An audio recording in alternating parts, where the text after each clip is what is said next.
Captain Ginyu is a weird one for sure. As we all know, his entire moveset evolves around the rest of the Ginyu Force in a specific order, and your utility will be slightly different depending on the member that you have locked and loaded. He's one of the few characters that has assist-like pressure without needing team members alive, as the Ginyu Force act like assists by themselves. In this tips and tricks video, I want to really go into what uses each member brings to the table, on top of some other little tidbits that we can talk about later. So, to start things off, let's talk about the Ginyu Force. They rotate in the exact same order every time. The order is Goldo, Raccoon, Berta, and Jace. The Ginyu Force is your S. 5S uses a projectile version of each character.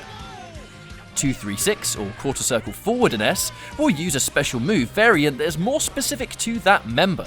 Let's go over each member of the Ginyu Force with some basic applications for their moves.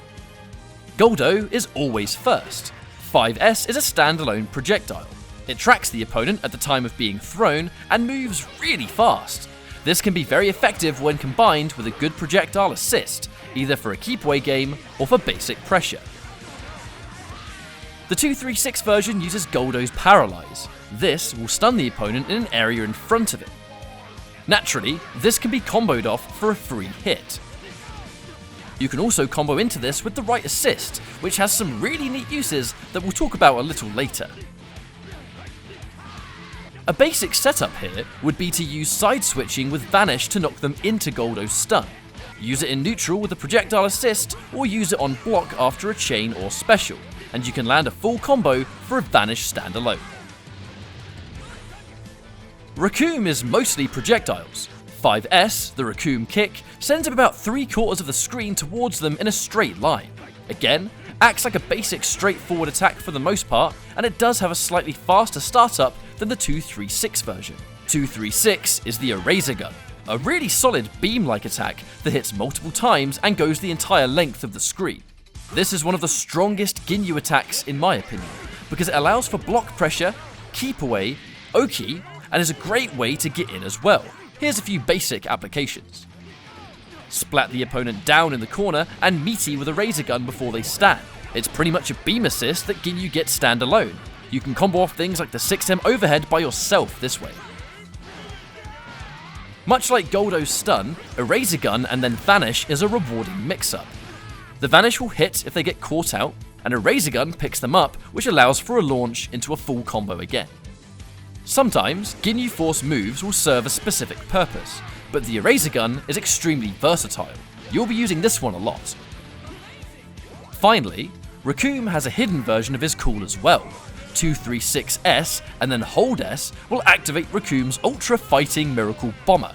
He charges in place for a few seconds and then detonates in an area around him. This naturally will put the pressure on the opponent if he's on screen, which works hand in hand with corner pressure, for example. Also, Raccoon absorbs hits while charging. He'll absorb 4 hits, and on the 5th will be hit away as normal. Using this special and then calling other Ginyu Force members or assists can control a decent chunk of the screen if your opponent can't chew through the armor. Berta's 5S is again pretty basic. He flies towards and then kicks them a few times in a straight line. This can work similar to the others. Combine it with assists to pressure on block, or use it as a mid-range poke because of the fast startup.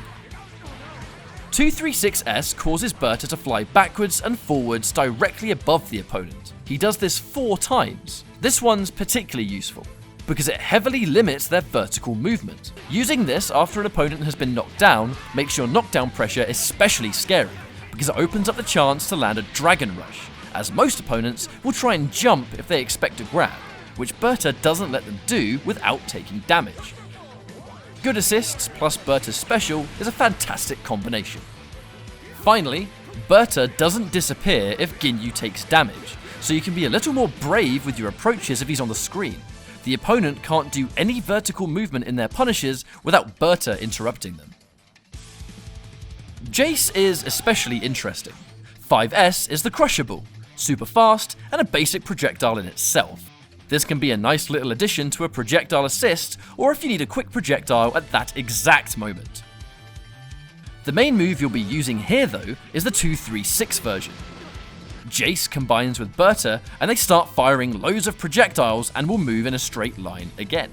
The line they follow depends on what side the opponent is on. This does track. This move is completely invincible throughout and is excellent for use on Oki. It can be easily converted into a launch and full combo on hit, and on block opens up for more pressure, such as chains into assist or a dragon rush if you've established the fear of pressure. Fortunately, at this stage on the Ginyu Force rotation, you're likely to have a little bit more info over how the opponent deals with your pressure, allowing you to decide whether you want to grab or meaty once Jace is available. Once Jace and Berta are summoned, they won't disappear until the move is finished, so if the opponent catches you, there's a really good chance that they're going to get hit out of whatever move they try and do. It's the ultimate setup tool. Now the Ginyu Force has been explored a little bit, we're going to talk about some Ginyu specific tech. First off, his level 1. You can charge his powerful energy wave by holding down the button that you activate it with. It charges to a max of 3 times, and each charge will take 1 bar of ki gauge. On top of doing more damage, which is the basic, the max charged version has elements of a level 3, and gives this attack the hard knockdown properties that every other level 3 grants access to. Now at last, we're going to talk about Ginyu's body swap. By itself, you can swap bodies with the opponent for 3 bars and exchange your health bar for theirs in essence. However, with the right assist, you can actually combo into body swap with Goldo's 2-3-6. In this example, you can do 5M, 2M, Vegeta assist, light shoulder charge, and then Goldo's 2-3-6, ending with body swap. You can get this off any hit confirm and will completely guarantee the change.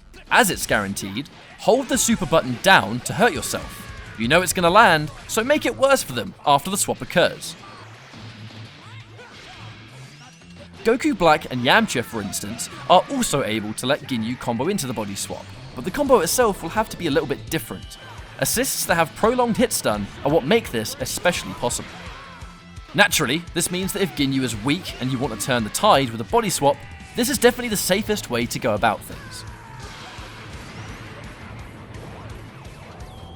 So there we have it. Hopefully this can help you work the Ginyu Force into your game plan a little bit easier if you're thinking of picking him up for the first time, on top of some Ginyu specific tricks that are definitely worth learning as well. Thanks for watching, and I'll see you next time. There's no way we could lose to filthy Saiyans like you! Ginyu!